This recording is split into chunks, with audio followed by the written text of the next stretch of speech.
Season 2 of Harley Quinn ended with quite a bang. Let's talk about the top 5 things we can expect from Season 3 of Harley Quinn.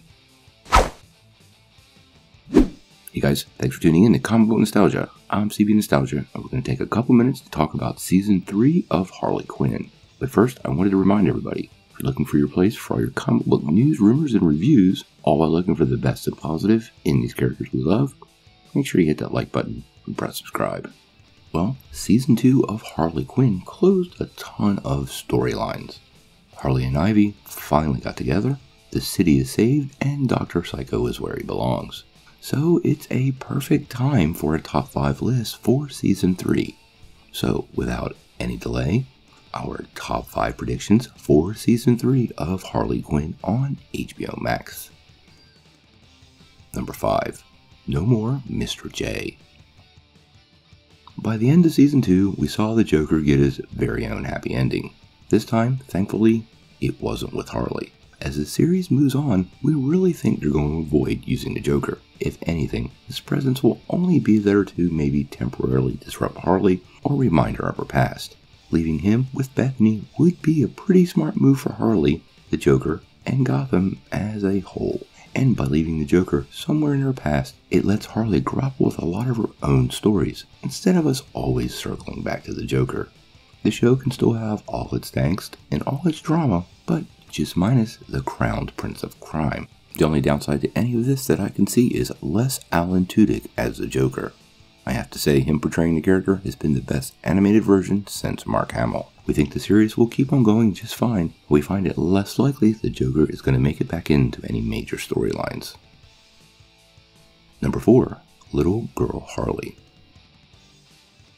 With a little bit less of the Joker in Season 3, we're hoping to see a lot more of younger Harley. The show did a great job in the All Inmates Have Daddy Issues episode and outlining how Harley kind of evolved into who she is. Some of these episodes really gave us a great look into Harley's childhood and some of her younger years. She's a pretty complex and interesting character. The show has a ton to work with. Everyone tends to get fixated on romantic relationships like Joker or Ivy, but there's a lot of other complexity to people, and this would be a good area to explore.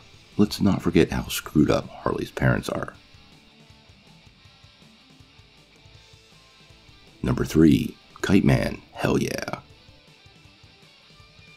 Now, I think everybody was surprised how much they love Kite Man, and Matt Oberg's rendition of the character will not be something anybody forgets for a really, really long time. And I think everybody universally thinks Kite Man deserves that happy ending. As much as we all know he loved Poison Ivy, everybody watching the show knew that wasn't going to work out. And I think I'm not the only one who had a broken heart when we had to watch him see Harley and Ivy together. Now, as annoying as he can be, it was pretty clear how much everybody loved him in the show. So for Season 3, we would like to see Kite Man return, but just maybe make him happy. He's such an underrated character and kind of deserves a break, and we really think this is where they're going to go with the character. It would even be pretty cool to see him team up with Harley and Ivy just to kind of iron out some of those old issues. Plus, who doesn't want more Kite Man in their life? Number 3. Dr. Psycho, Supervillain. One of my other hopes for Season 3 is we get to see a little more of Dr. Psycho. I gotta say, he is everything bad that I try not to be, and he makes it funny.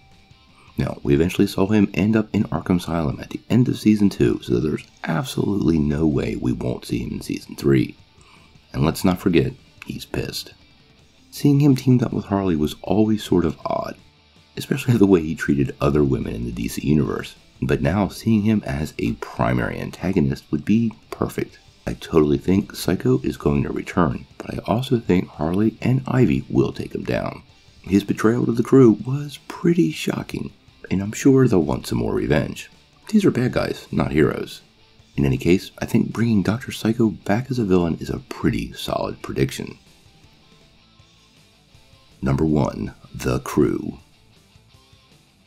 There's been no single part of this show that's worked better than Harley's crew, and we think the upcoming season is going to take advantage of it. There's almost no doubt Clayface, King Shark, and Psy are going to get some more time, especially after watching Dr. Psycho eat up so many cycles during Season 2. At least for me, it really seemed like Clayface really got the short end of the stick later on in the series, so giving him a couple of episodes will be great. In any case, Harley's crew is important, and they all deserve some attention. Rather than giving some of the other main characters a full episode, it would be great to see each member of our team get their own backstory episode. I mean, last season Batman had his own episode, so why shouldn't Clayface, King Shark, or Psy? Again, this is one of those areas where the voice casting just brings all the characters over the top. Ron Funches King Shark, Alan Tudyk also voicing Clayface, and Jason Alexander as Sy Borgman are almost like having an animated version of the Three Stooges. Now, I know we were all a little worried that Harley Quinn would not get that Season 3 renewal, especially after the DC Universe was circling the drain. Now that we know all those scripted shows are headed over to HBO Max, we've got something to be excited for. Once we get some more news on Season 3 of Harley Quinn, obviously we'll bring it your way immediately. And we hope you liked our top 5 list of expectations for Season 3 of the show. Tell me what you think in the comments below. If you like this video, make sure you press like, click subscribe. If you don't ring that bell, you won't get any updates. Peace.